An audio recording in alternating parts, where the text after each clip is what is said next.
On a gray Tuesday morning in October of 1987, Harlan Dykstra stood at the edge of his apple orchard in Sauk County, Wisconsin, and watched 11 years of careful work turn black. The frost had come 3 weeks early, and the fire blight had followed it like a bill collector who'd finally found your address. Row after row of McIntosh and Cortland trees he'd pruned and sprayed and worried over since 1976, stood with their branches curling inward, their bark splitting at the seams, the fruit hanging dark and shriveled like something that had given up. The county extension agent had already been out twice. The first time, he'd recommended a copper-based spray program.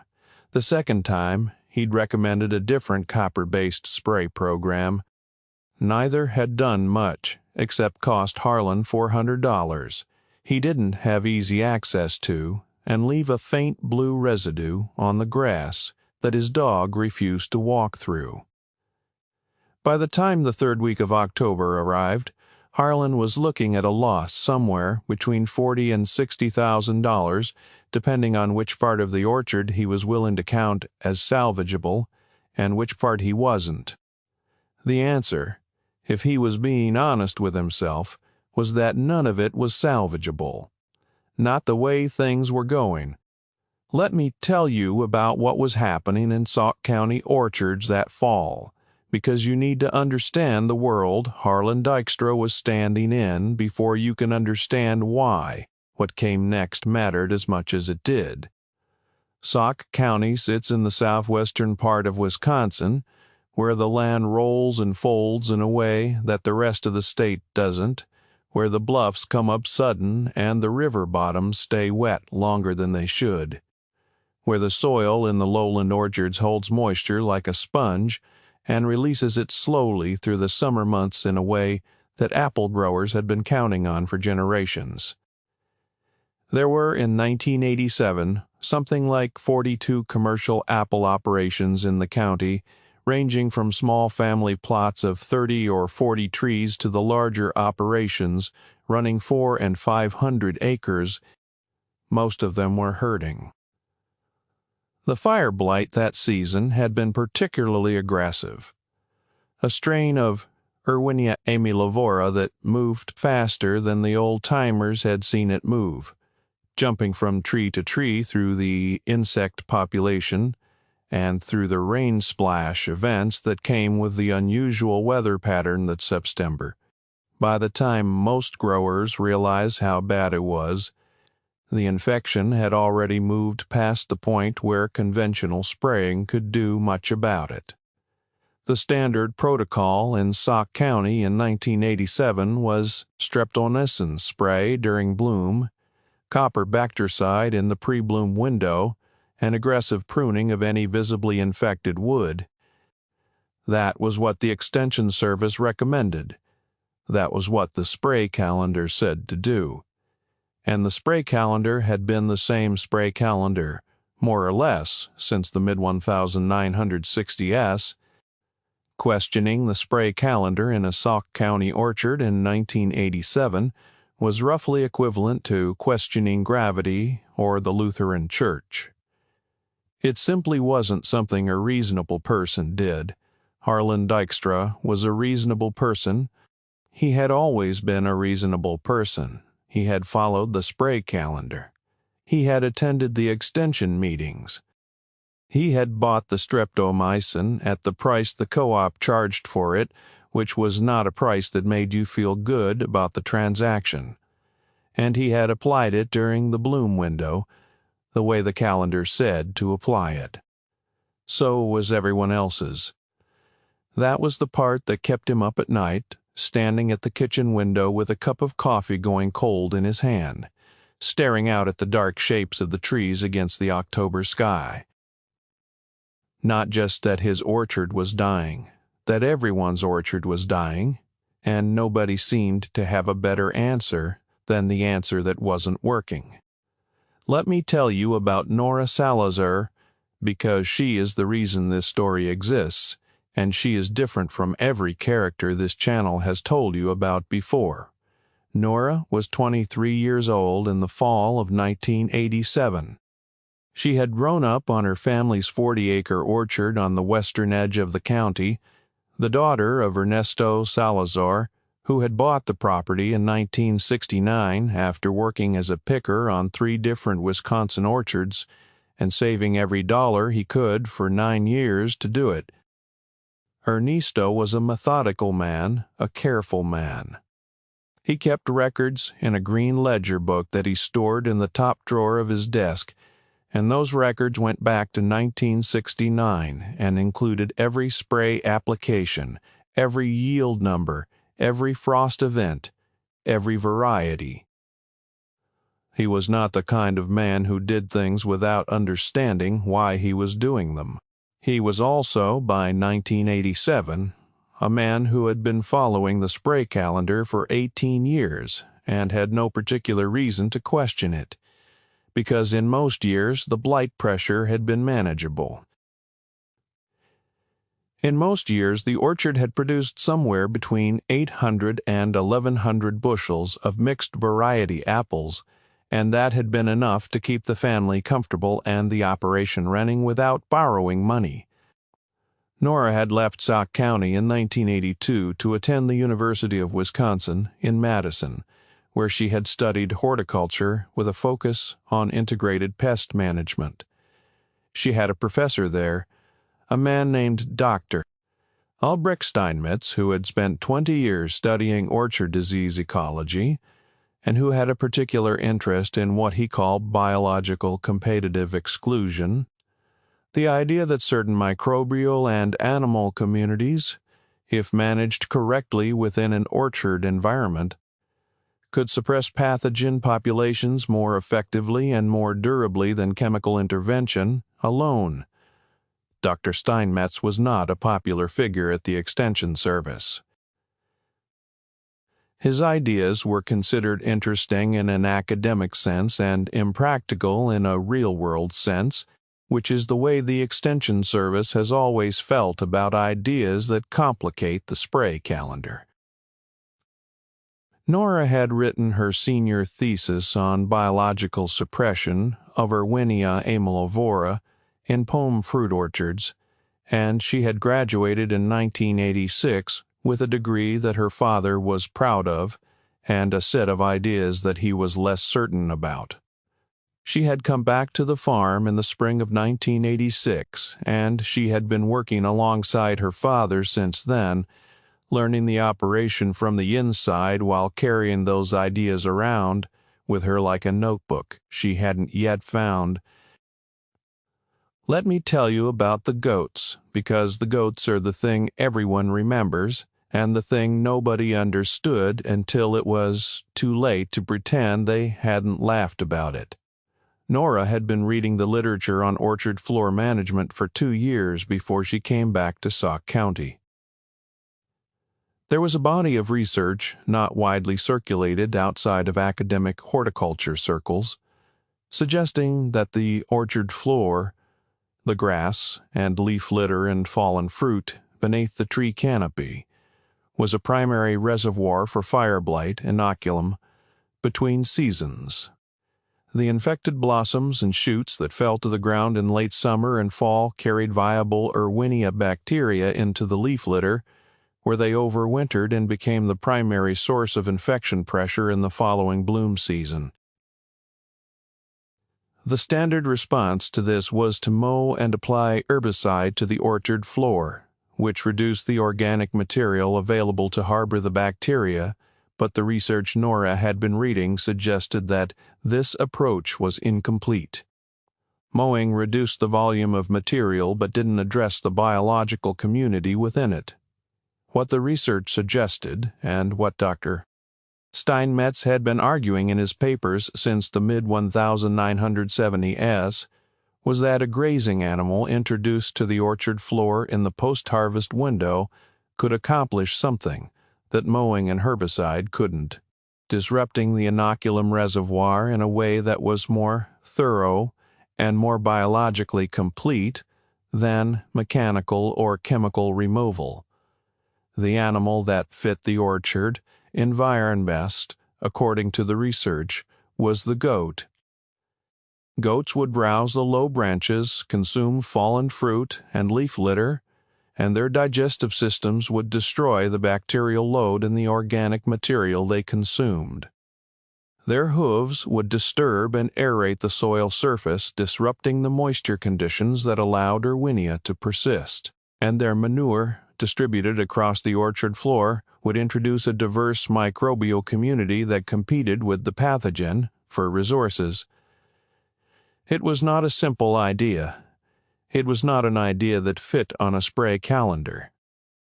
It was an idea that required a different way of thinking about what an orchard was, not just a collection of trees to be managed chemically, but an ecological system that could be managed biologically. Nora brought this idea to the kitchen table in the spring of 1987. She had a folder of papers from Dr. Steinmetz's research group, a summary she had written herself in plain language, so her father could follow the argument without having to wade through the academic prose, and a specific proposal. She wanted to acquire a small herd of dairy goats and rotate them through the orchard in the post-harvest window each fall, beginning in October of 1987. The cost of the animals would be somewhere between $800 and $1,200 for a starter herd, and they would require a modest investment in temporary fencing to manage their rotation. The kitchen went quiet. Ernesto set down his fork. Nora's mother, Lucia, who had been listening from the stove, turned around and looked at her husband in a way that said she was not going to weigh in until she understood which direction this was going. Ernesto looked at the folder for a long moment. He looked at his daughter.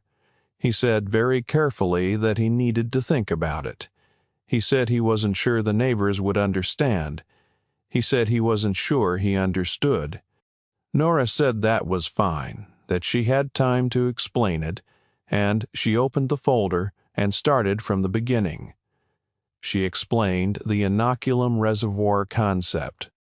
She explained the research on grazing animals in orchard systems, including a field trial from a research station in New York State that had shown a 31% reduction in primary infection.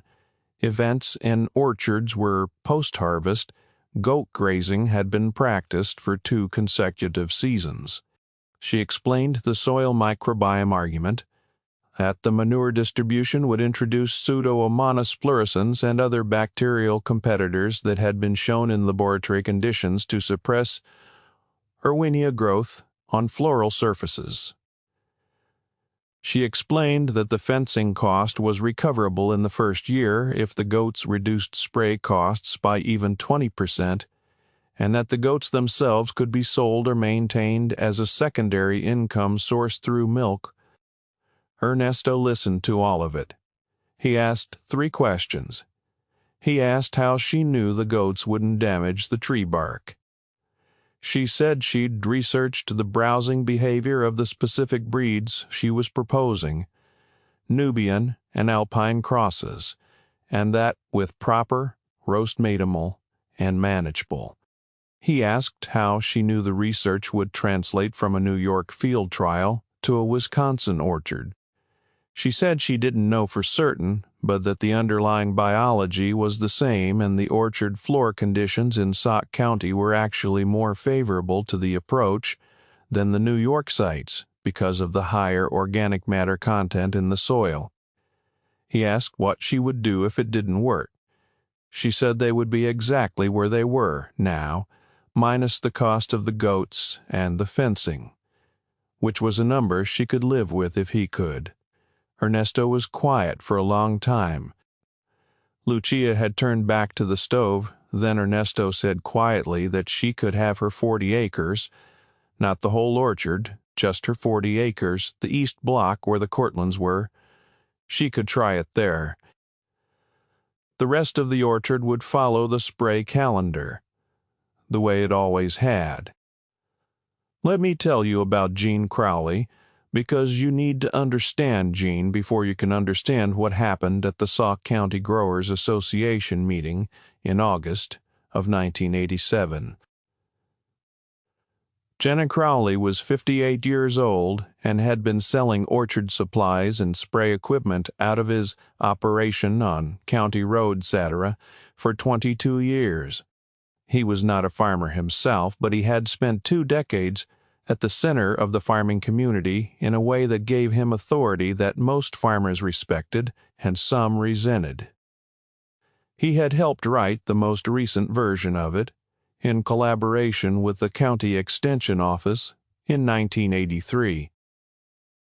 He was a large man with a loud voice and a way of holding court at the co-op counter that made it clear he considered himself the last word on most orchard management questions. He had 3 employees, a loading dock, a catalog that ran to 40 pages, and a handshake that he deployed like punctuation. He was not a bad man. He was a man who had built something he believed in and who had spent 22 years reinforcing the belief that the system he supported was the right system, and who had therefore developed a fairly comprehensive inability to hear information that suggested otherwise. Nora had been to 2 Growers Association meetings before the August 1987 meeting. At both of them she had listened more than she had spoken. At the August meeting she made the mistake, or, depending on how you look at it, the entirely deliberate decision of raising her hand during the open discussion period and describing her goat proposal to the assembled growers. She laid it out the same way she had laid it out at her father's kitchen table. The inoculum reservoir concept, the grazing research, the New York field trial numbers. She was calm and specific, and she did not use more words than she needed. The room was quiet for about 2 seconds after she finished. Then Gene Crowley started laughing. Have you ever heard a laugh that wasn't really about what was funny? A laugh that was doing a job, that was managing something, containing something, redirecting something that the laugher didn't want to have to address directly? That was the laugh Gene Crowley produced in that meeting room in August of 1987.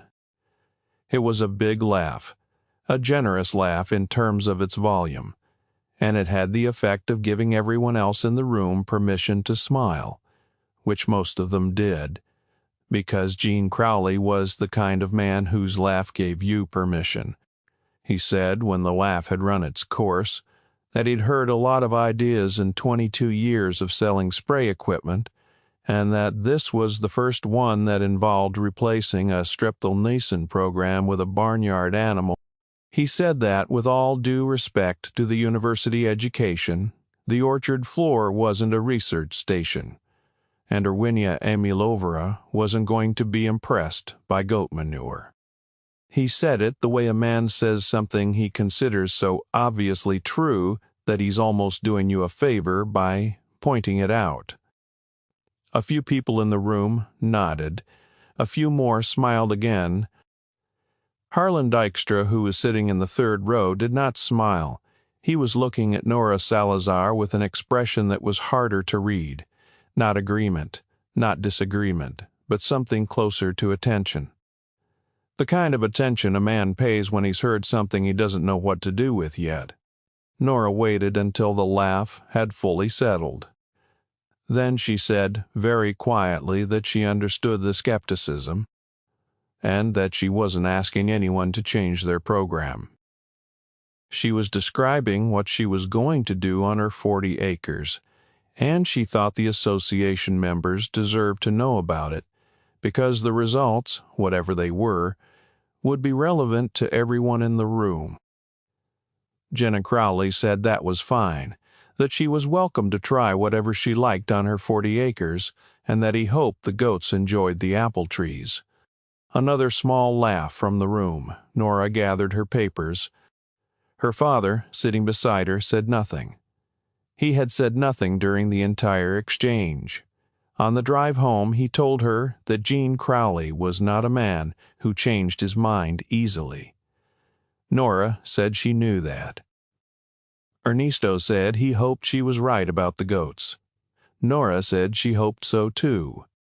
Let me tell you about the goats themselves, because they deserve more than a footnote in this story. Nora acquired 14 animals in September of 1987, 8 Nubian does, 4 Alpine does, and 2 Nubian, Alpine cross wethers that she bought from a dairy operation in Richland County that was downsizing. She paid $940 for the herd, which was at the lower end of her estimate, partly because the Richland County farmer was in a hurry to reduce his numbers before winter, and partly because Nora had done enough research on fair market value to know what she should be paying.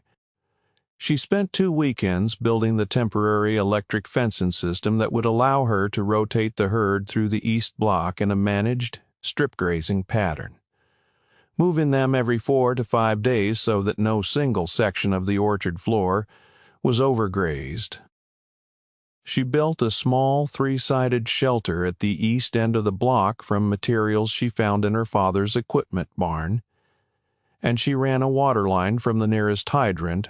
Her father helped her with the water line without being asked. He did not say anything about it. He just showed up one Saturday morning with the pipe fittings and started digging. The goats went into the East Block in the first week of October 1987, right as the blight was reaching its worst in the surrounding orchards. They moved through the fallen leaf litter with a thoroughness that Nora found genuinely satisfying to watch. They consumed the dropped fruit, the infected windfalls that the spray calendar had never really addressed as a vector, with an efficiency that no mowing program could have matched. They browsed the low branch tips where infected wood had been pruned back, cleaning up the cut surfaces in a way that reduced the moisture accumulation that Erwinia needed to establish new infection points. Their hooves worked the soil surface in a way that broke up the compacted mat of decomposing organic material that had been accumulating under the Cortland trees for years. Nora walked the block every morning, checking the animals, moving the fence panels, making notes in a spiral notebook that she carried in the front pocket of her Carhartt jacket. Steinmetz's name on the inside cover, because he had given it to her at graduation with a note that said the most important data you will ever collect is the data nobody else thought to collect. She kept track of which sections of the orchard floor the goats had worked, how thoroughly they had consumed the leaf litter, what the soil surface looked like before and after, and what the visible infection signs on the low branches looked like at weekly intervals. She was not running a controlled scientific experiment. She knew that she was running a farm, and she was watching it as carefully as she could. And she was writing down what she saw. The rest of the county was having a terrible fall.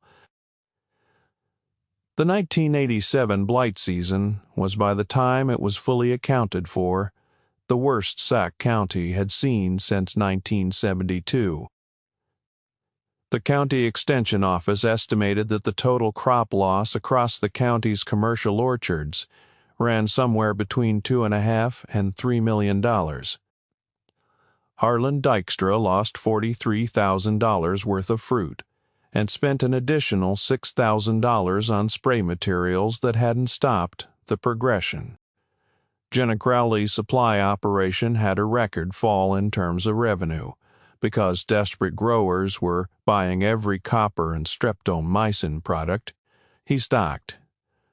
But the products weren't producing the results anyone hoped for, and the conversations at his counter, people were asking questions that didn't have good answers. The spray calendar had been followed. The spray calendar had not been enough. Nora's East Block finished the season differently. The Cortland trees in the East Block showed blight progression through mid-October. The infection had been established before the goats went in, and the goats were not a cure for existing infection, only a disruption of the inoculum reservoir for future seasons. Nora had understood this from the beginning. The 1987 season was a write-off for her 40 acres, just as it was for everyone else. But she had not expected the goats to fix 1987. Let me tell you about the spring of 1988, because that is where the data starts to say something. The bloom season in Sauk County in 1988 came in the second week of May, right on schedule, after a winter that had been cold enough and the spring that had been wet enough to make the blight pressure forecasts look ominous. The County Extension Service issued an advisory in April warning growers to be prepared for another high-pressure season. Most growers in the county had already pre-ordered their streptomycin supplies from Gene Crowley's operation, and most of them applied their first spray within 48 hours of the first open blossoms. Nora applied her spray program too. She had never argued for eliminating chemical management, only for supplementing it with biological floor management. The difference was what was happening below the trees. In the east block, the orchard floor had been worked by the goats through October and into early November until the ground froze. The leaf litter that normally accumulated under the Cortland trees through the fall, the primary overwintering site for Rowinia inoculum, had been consumed and processed. The soil surface was disturbed, aerated, and seeded with the diverse microbial community that the goat manure had introduced. When the snow melted and the ground thawed in March of 1988, the orchard floor in the east block looked different from the orchard floor in the west block, which Ernesto had managed conventionally. It was less dense, less matted. The microbial activity in the top 2 inches of soil, which Nora had tested through the county extension lab, showed significantly higher populations of Pseudomonas and Bacillus species, the bacterial competitors that Dr. Steinmetz's research had identified as natural suppressors of Erwinia establishment on floral surfaces. The 1988 bloom season came and went. The county had another difficult spring. Not as bad as 1987, but bad enough that most growers were applying streptomycin 3 and 4 times through the bloom window and still watching infection establish. Nora's east block showed infection in the bloom period. She expected that the goat program was not a one-year fix. Steinmetz had been clear about that in his papers. It took 2 to 3 seasons of consistent floor management to substantially reduce the inoculum reservoir to the point where primary infection pressure was meaningfully lower. What Nora was watching for in 1988 was not zero infection. She was watching for a lower infection rate than the West Block, managed conventionally under the same spray program.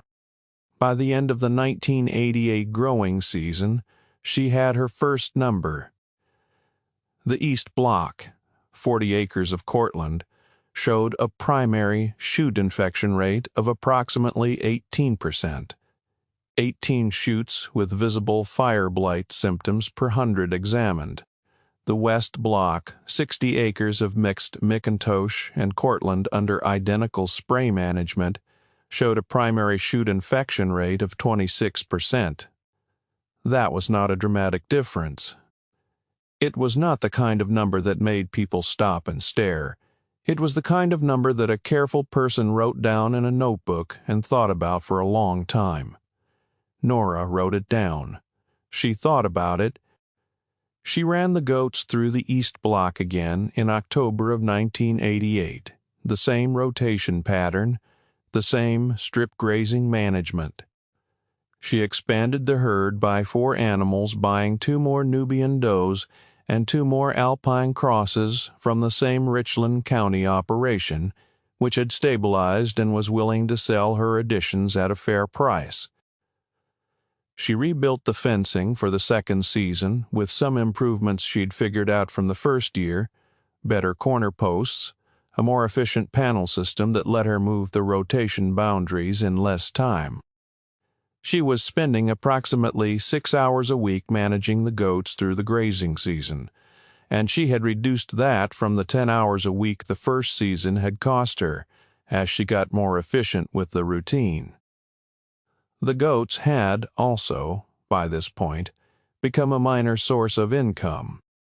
3 of the Nubian does were producing milk that Lucia had started selling to a small cheese operation in Baraboo, and the income from that, while modest, was covering the cost of the supplemental hay the herd needed through the winter months, when they weren't in the orchard. Jen and Crowley had made 2 comments about the goat operation at Growers Association meetings during 1988. The first at the spring meeting was that he'd heard the Salazar girl was still running her goat experiment, and that he hoped she was keeping good records because the Extension Service would want to see them when it didn't pan out. The second, at the fall meeting, was shorter and less specific. He said something about how everyone was entitled to try their own approach.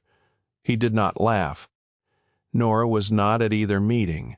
She had stopped attending the Growers Association meetings after August of 1987. Let me tell you about the science one more time, because by the spring of 1989, the science was starting to speak in a language that didn't require a university education to understand. The inoculum reservoir concept is not complicated once you think about it in the right terms. Erwinia amylivora, the bacterium that causes fire, blight, survives the winter in infected plant tissue. It overwinters in the bark of infected branches, in the mummified fruit that hangs on the tree, or falls to the ground, and in the decomposing organic material on the orchard floor. In the spring, when temperatures rise and blossoms open, the bacteria multiply rapidly on floral surfaces and are spread by pollinating insects, rain splash, and wind. The spray calendar addresses the infection event, the moment when bacteria land on a blossom and begin to establish. What the spray calendar does not address is the inoculum load, the total population of viable bacteria available to cause infection in the first place. If you reduce the inoculum load substantially, you reduce the infection pressure to a level where the spray program can actually manage what's left. You are not replacing chemistry with biology. You are using biology to make the chemistry work better. That was the argument. That was what the notebook contained. And by the spring of 1989, after 2 full seasons of goat-managed orchard floor in the East Block, the inoculum load in the East Block soil and leaf litter was, by the county extension labs, the inoculum load in the West Block. 40%. That was not a small number. That was a number that meant something. The 1989 bloom season was the test. It was a wet spring, wetter than 1988, with more rain events during the bloom window, more insect activity, more of the conditions that historically produced high infection rates in Sauk County orchards. The Extension Service advisory in April 1989 was the most alarming they had issued in several years. Growers were nervous. Jen and Crowley sold out of his streptone inventory in the first week of May and had to place an emergency order with his supplier. Nora applied her spray program on the same schedule as everyone else, the same products at the same rates. The difference was the orchard floor. The difference was 2 years of goats. By the end of the 1989 growing season, the East Block's primary shoot infection rate was 9%. 9%, in the worst spring Sac County had seen since 1987, the West Block, under identical spray management showed 22%. The county average, based on the Extension Service's survey of 31 commercial orchards, was somewhere between 20 and 28%, depending on the variety. Nora's East Block was less than half the county average. It was less than half of what her father's conventionally managed West Block was showing, and the yield numbers told the same story. The East Block produced 940 bushels of Cortland that fall, at an average price of $14.20 per bushel, for a gross revenue of $13,348. From 40 acres, the West Block produced 710 bushels from 60 acres, a lower per acre yield, despite more acreage and identical spray investment. The per acre revenue in the East Block was $333. The per acre revenue in the West Block was $168. Nora had nearly doubled her father's per acre revenue on the same farm, in the same season, growing the same variety of apple, using the same spray program. The only difference was the goats. Ernesto Salazar sat with those numbers for 3 days. He did not say much during those 3 days.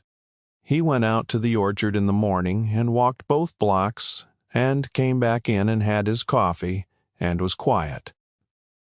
On the 3rd day he came to find Nora in the equipment barn where she was winterizing the fencing panels from the East Block. He stood in the barn doorway for a moment. Then he said that he wanted her to run the goats through the West Block this fall, too. He said he thought they should expand the herd to cover both blocks.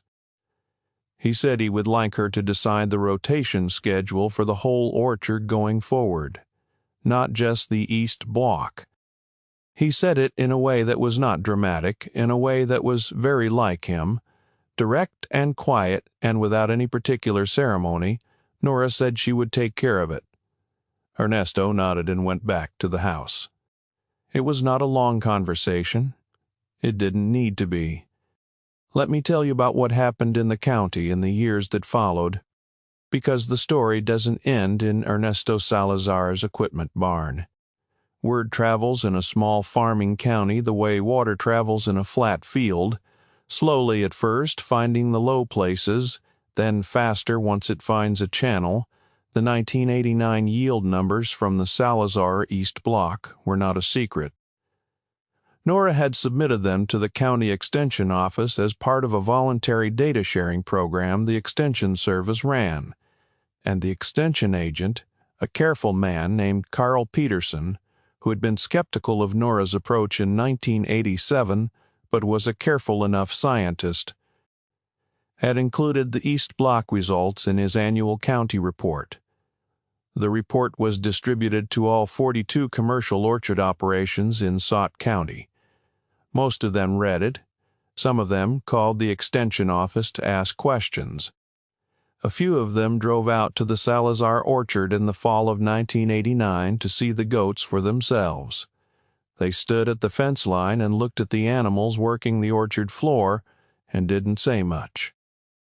Farmers in Sauk County were not generally people who said a lot when they were thinking hard about something. Harlan Dykstra was one of the people who drove out. He stood at the fence for a long time, watching the goats move through the leaf litter under the Cortland trees. He asked Nora a few questions, practical questions about the fencing system, the breed selection, the rotation timing, the cost of the animals, and the ongoing feed expenses. Nora answered all of them directly and specifically, the way she answered all questions, without embellishment and without false modesty. The following spring, he acquired 11 goats from a farm in Juneau County and built a temporary fencing system for his lower orchard block. He did not announce this at a Growers Association meeting. He just did it. That was also very like Harlan Dykstra. By 1991, 7 commercial orchard operations in Sauk County were running some form of post-harvest goat grazing program. By 1993, the number was 14. The Extension Service, which had been cautiously supportive since Carl Peterson's 1989 report, published a formal management bulletin in 1992 titled Biley on the data Nora had been submitting since 1988 and cited Dr. Steinmetz's research extensively. Jen Crowley read the bulletin. Nora knew this because Carl Peterson told her he'd seen Jane pick one up at the extension office counter. She did not know what Jane thought about it. She did not hear from Jen directly until the fall of 1992. Let me tell you about the fall of 1992, because that is when Gene Crowley drove his truck down the Salazar Farm Road on a Tuesday afternoon and parked it next to the equipment barn and got out and stood there until Nora came out to see what he needed. She was wearing her Carhartt jacket, the one with the notebook in the front pocket. She had been in the barn doing inventory on the fencing panels. Jenin was wearing a canvas coat and a cap that said the name of a spray equipment manufacturer on it. He was a large man, and he looked slightly smaller than she remembered him from the Growers Association meetings. Though she couldn't have said exactly why, he said he'd been reading the extension bulletin. He said he had a customer, a grower over in the northern part of the county, who was asking about the goat program, and he didn't know enough to advise them properly. He said he wondered if she had time to walk him through how it worked. He did not say he had been wrong. He did not say he was sorry.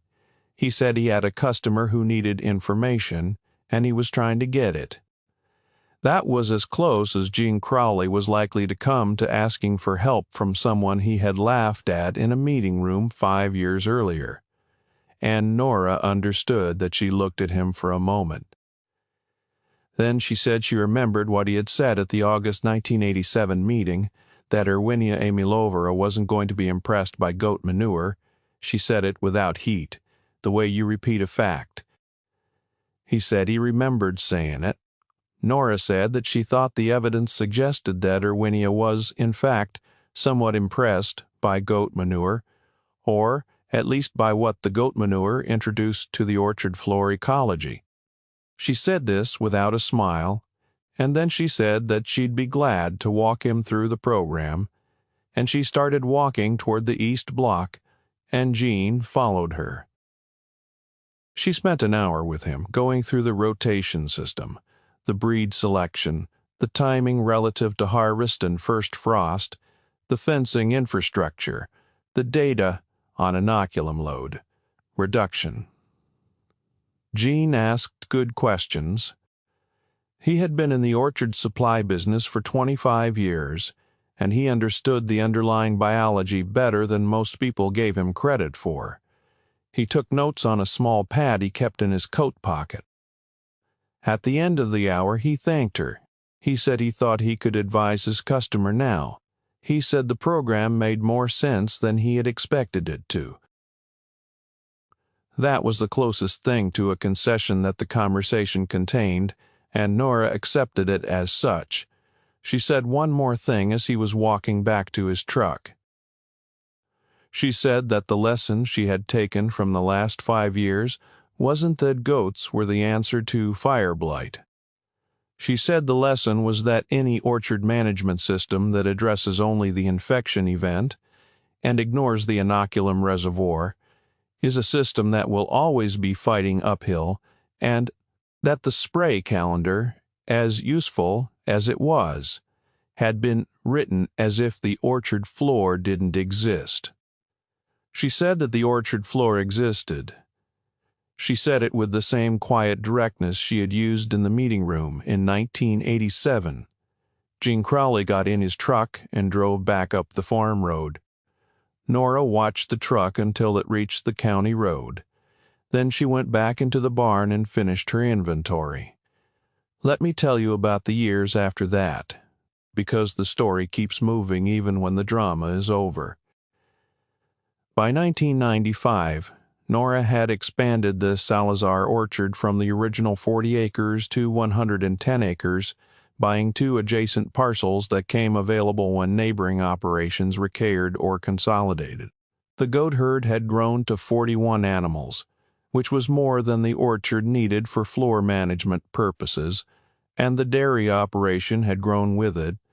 Lucia's arrangement with the Baraboo cheese operation had become a formal contract, and the milk revenue was covering not just the goat operation's costs, but generating a modest additional income stream that Ernesto had not anticipated and was quietly pleased about.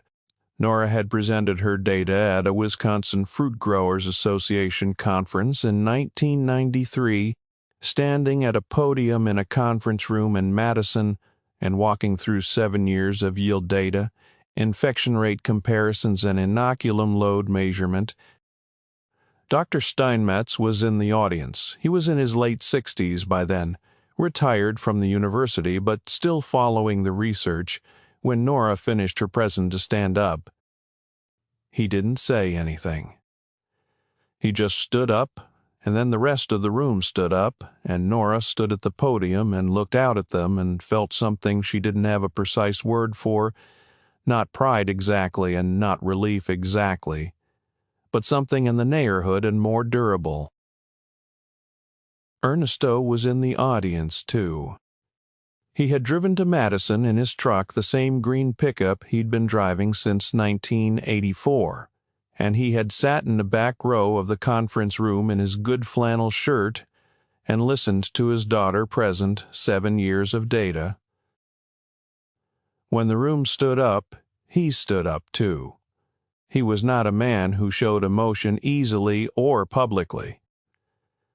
But the woman sitting next to him, a grower from Dane County who didn't know him, said afterward that she had watched his face during the presentation and that he had looked like a man who had been carrying something heavy for a long time. The extension bulletin that Carl Peterson had published in 1992 was updated in 1995 and again in 1998, each time incorporating more data from Sac County orchards and from the growing ember operations.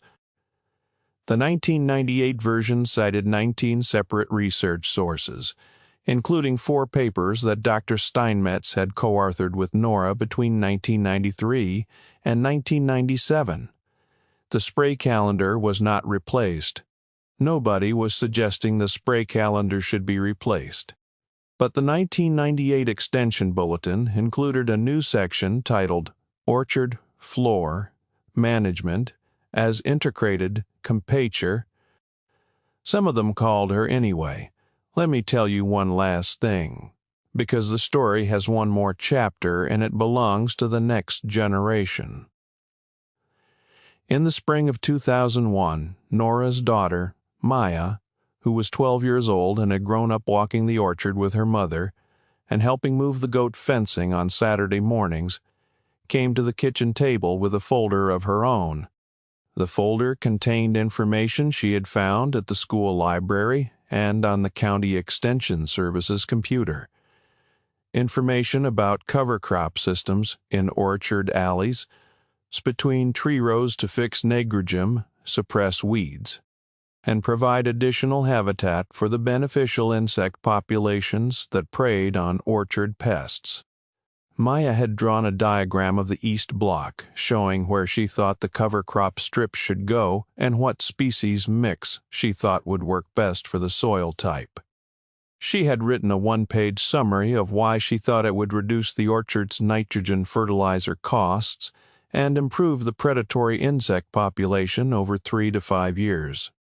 She put the folder on the table and looked at her mother. Nora looked at the folder. She looked at her daughter. She thought about a kitchen table in 1987 and a man setting down a fork and a silence that had lasted too long. She thought about 40 acres and a herd of 14 goats and a notebook with a professor's name on the inside cover. She opened the folder and started reading. After a few minutes, she looked up and said, "Yes, just yes. No conditions, no limited trial, no West Block versus East Block, just yes." Maya picked up the folder and went to find her grandfather to tell him what they were going to do in the spring. Ernesto was in the equipment barn, the same barn where he had helped run the water line for the goat fencing in the fall of 1987 without being asked and without saying anything about it. Maya found him there and showed him the folder and explained the cover crop plan in the way the 12-year-olds explain things, quickly and with complete confidence in the listener's ability to follow along. Ernesto looked at the diagram. He looked at the one-page summary. He looked at his granddaughter. He said that it sounded like a good idea. He said he thought the legume mix she had chosen was probably right for the soil in the East Block. He said he had some seed in the barn from a cover crop trial he'd done in the field corn years ago, and that some of it might still be viable, and that they could test it before they bought new seed. Maya said that was a great idea. Ernesto put his hand on her shoulder for a moment, the way he had put his hand on Nora's shoulder the morning after the 1989 harvest numbers came in, and then he went back to what he'd been doing. Maya went back to the house to tell her mother about the seed.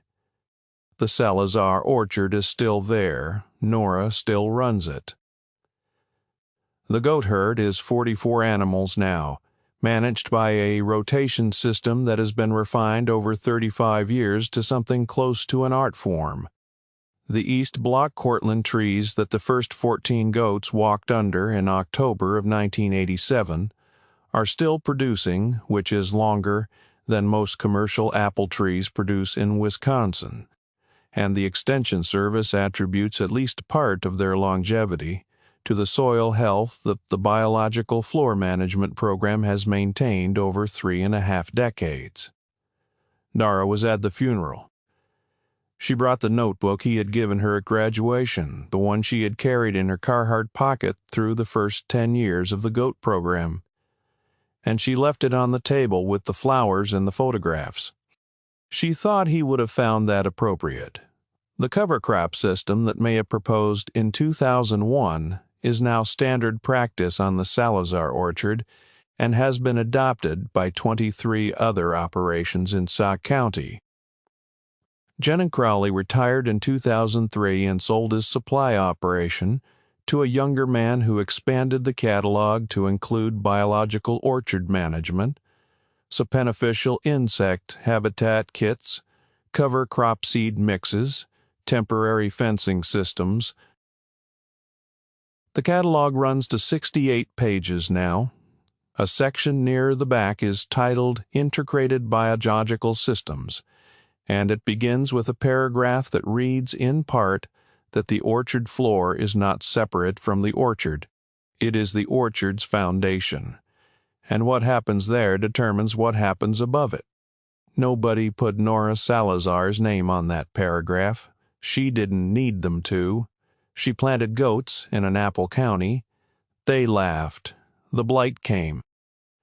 The spray calendar answered. The goats answered better. The orchard is still standing.